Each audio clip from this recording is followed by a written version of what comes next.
네, 안녕하세요. 오보입니다. 2022년 12월 10일 토요일 오후 1시를 지나가고 있고요. 오늘 비트코인 차트 분석 및 관련 뉴스들 함께 살펴보는 시간 지금부터 갖도록 하겠습니다. 현재 비트코인 가격은 2287만 3천 원입니다. 네. 오늘 오전 9시 대비 0.11% 24,000원 이상 상승한 모습을 보여주고 있고요. 현재 보시고 있는 것은 4시간 차트입니다. 4시간 차트를 보시니까 현재 7일선 위에서 차트가 버텨주는 게 보이고요. 그리고 121선 빨간색 선하고 노란색 선 15일선의 골든 크로스가 나는 걸 확인해 볼 수 있죠. 그리고 이 상태로 한 오후 5시 저녁 9시 사이에는 51선하고 15일선에 추가적인 골든 크로스가 뜹니다. 그러면 단기적으로 오늘 저녁 시간 전까지는 비트코인은 하락보다는 상승할 가능성이 있다라고 보면 될 것 같고요. 그리고 저는 MACD를 좀 많이 보는 투자자이긴 한데 MACD가 영선을 돌파할 때, 이 영선 라인을 돌파할 때는 항상 큰 반등이 나옵니다라고 이야기를 해왔습니다. 현재 네이션 차트에서는 영선을 돌파를 했죠. 네, 두 개의 선이 영선을 돌파하는 모습을 보여주고 있다. 그래서 적어도 오늘 오후 시간대는 비트코인의 하락보다는 상승할 가능성이 있어 보입니다. 그래서 뭐 투자하시는 분들 알트코인들은 각각의 움직임이 보이겠지만 일단 비트코인 같은 경우 특히 메이저 코인 같은 경우는 하락보다는 이번 주말은 상승 관점이 가능성이 높다. 날봉으로 볼까요? 날봉으로 봐도 이 7일선하고 이 15일선 위에 비트코인 안전하게 올라가 있는 거 확인해 볼 수 있죠. 그리고 기간적으로 보면은 MACD 날봉으로 봤을 때 날봉으로 MACD가 영선을 돌파했을 때가 가장 큰 상승이 나온다 항상 말씀드리는데 지금 같은 기울기로 지금 같은 속도로 올라간다고 한다면 MACD 영선을 돌파하는 거는 12월 중순 이후입니다. 12월 15일에서 12월 20일 사이에 이 영선을 돌파하는 그림이 나올 것 같거든요. 근데 재미있게 또 12월 15일 날에는 금리 발표가 있는 날이죠. 뭐 금리를 뭐 0.5로 올리던 0.25로 올리더니 중요한 게 아니라 그 발표가 있은 이후에 시장에서의 변동성은 나올 수 있다는 거죠. 그래서 현재 비트코인에 투자하고 계신 분들은 12월 중순 이후부터는 우리가 흔히 말하는 산타랠리가 나올 가능성이 상당히 높아지고 있다라고 보실 수 있습니다.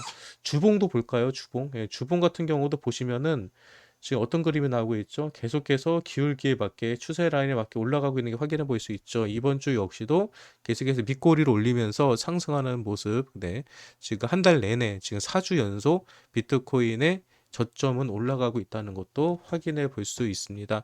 전체적으로 FTX 사건 이후로 크게 가격이 하락을 했지만 그 이후로 가격은 떨어지는 게 아니라 계속해서 횡보하고 있었다는 것도 우리에게는 어떻게 보면 좀 좋은 기회가 될 수 있죠. 저는 개인적으로 여러분들에게 지금 자리가 비트코인의 바닥 자리다라는 얘기를 많이 해왔습니다. 제가 바닥 자리라고 주장하는 이유 중에 하나가 뭐가 있냐면 바로 최고의 시장이 힘들어질 때가 바닥이라는 거죠. 실제로 오늘 뉴스를 보니까 이런 뉴스가 나와요. 아르고 블록체인 아시는 것처럼 아르고는 비트코인 채굴업체입니다. 상당히 큰 채굴업체인데 이 아르고 블록체인이 파산을 신청할 가능성도 있다라고 합니다. 네. 왜 그러면 갑자기 아르고 블록체인이 파산을 신청하려고 하느냐? 최근에 채굴을 통해서 수익성이 확실히 확 줄어들었죠. 비트코인 가격은 하락하고 그리고 최근에는 해시레이트가 좀 떨어지긴 했지만 해시레이트도 고공행진을 계속 했었죠. 그리고 전기값도 계속 올라가고 있는 상황이었고요. 쉽게 말해서 채굴장을 하기 위해서는 엄청난 시설 비용 유지 비용이 들어갑니다. 그런데 이런 거를 감당하기가 어려워졌다는 거죠. 네, 그래서 현재 아르고뿐만이 아니라 많은 비트코인 채굴 업체들이 다들 무너지고 있습니다. 근데 비트코인 채굴이 무너진다는 소리는 비트코인의 노드가 운영되지 않는다는 소리이기 때문에 비트코인 노드가 운영되지 못하면 비트코인 상태계는 무너지는 겁니다. 비트코인이 완전히 없어지기를 원하는 사람들이 있다면 모르겠는데 그게 아니라면 어떻게든 비트코인의 최상승을 맞추려고 하겠죠. 지금 상태에서 비트코인의 최상승을 맞추는 방법은 비트코인 가격의 상승밖에 없습니다. 최소한 비트코인이 22,000불 이상은 올라와야지 채굴장이 최소한의 유지비를 내면서 돌릴 수 있다고 하죠. 그래서 저는 비트코인이 22,000불이 마지노선 봤고요. 그리고 현재 가격은 완전히 마이너스 가격대다. 라고 보여집니다. 이런 거를 봤을 때 저는 비트코인의 막바지가 더 왔구나. 지금 자리는 많은 분들이 얘기하는 것처럼 큰 변동성이 나오는 자리예요. 크게 올라가거나 크게 떨어지거나. 근데 지금 가격보다 비트코인 더 떨어진다? 그건 우리 다 같이 죽는다는 소리고요. 그러면 변동성이 떨어질 가능성보다는 올라갈 가능성이 크다는 거죠. 지금의 변동성을 좀 기대해 보시면 좋을 것 같습니다. 네, 그리고 어저께 제가 방송을 할 때 아마 방송이 끝나면은 이 미국 3대 지수가 다들 상승을 할 거다라고 얘기를 했는데, 실제적으로는 어저께 1시, 2시쯤에는 다 양봉 전환이 됐었어요. 근데 아침에 일어나니까 SP500은 마이너스 0.7, 나스닥도 마이너스 0.7, 다우는 마이너스 0.9, 이 정도면 거의 뭐 보합이거든요. 그러니까 크게 상승강은 하락하진 않지만 어저께 시작했던 하락폭보다는 많이 복구를 했다라는 것도 확인해 볼 수 있습니다. 네, 그리고 좀 재밌는 게 있어요. 네, 재밌는 기사, 오늘 FTX 관련된 기사인데요. FTX는 아시는 것처럼 바이낸스와 FTX의 세력 싸움이었죠. 네, 그리고 이 점에 관해서 계속해서 차오장펑, 바이낸스 대표는 뭐라고 했냐면은, 나는 이거는 전쟁이 아니다. 나는 뭐 이거를 원하지 않았다. 뭐 이런 얘기를 계속 해왔거든요. 근데 그 점에 관해서 샘 뱅크먼이 뭐라고 했냐면은, FTX 창업자가, 그러니까 FTX가 바이낸스를 2021년 7월 달에 공격하기 시작합니다. 왜 공격하냐면 바이낸스에서 FTX를 투자를 하다가 투자하는 것을 멈췄기 때문이죠. 그래서 계속 공격을 했고요. 그렇게 하니까 바이낸스 같은 경우도 FTT 관련된 문제를 가지고 공격을 했죠. 근데 이 공격이 카운터 펑치가 됐기 때문에 FTX가 무너진 겁니다. 그래서 이들은 뭐를 했죠? 바이아웃에 대해서 얘기를 했었죠. 이게 바이낸스가 처음에 뭐라고 그랬어요? FTX를 인수하겠다라고 얘기했었잖아요. 근데 이거에 대해서 계속해서 서로 뭐 논쟁이 일어나고 있어요.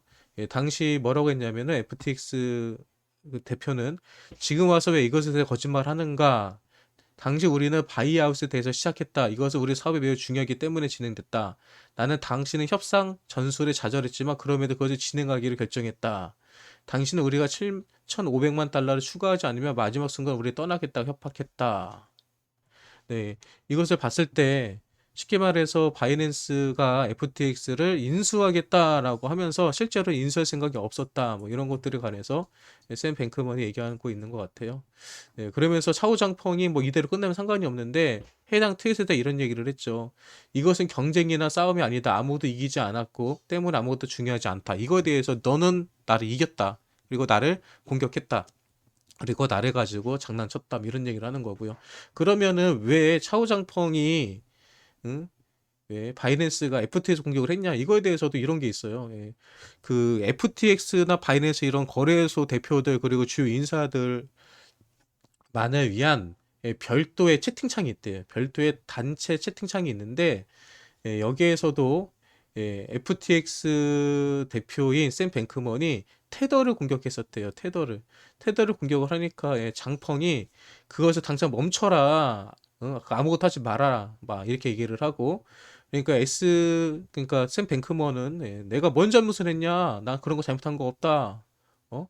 뭐 이렇게 얘기를 하고요. 그러니까 테더 CTO 같은 경우도, 니들이 아무리 장난을 쳐도 우리 테더는 멈추지 않는다. 뭐 우리 걱정 없다. 뭐 이런 얘기들 한 것 같아요.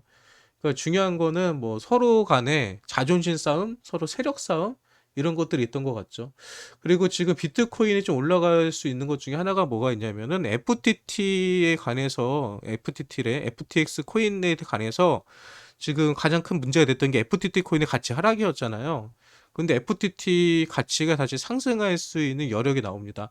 그러니까 FTT 가격이라는 거는 그거는 그 거래소 코인이거든요. 거래소 코인이라는 거는 거래소가 돈을 많이 벌고 거래소가 많이 이득이 나오면 그거를 나눠줘서 수익금이 나오는 건데, 아시는 것처럼 FTX는 상당히 거래 수익률이 좋은 거래소입니다.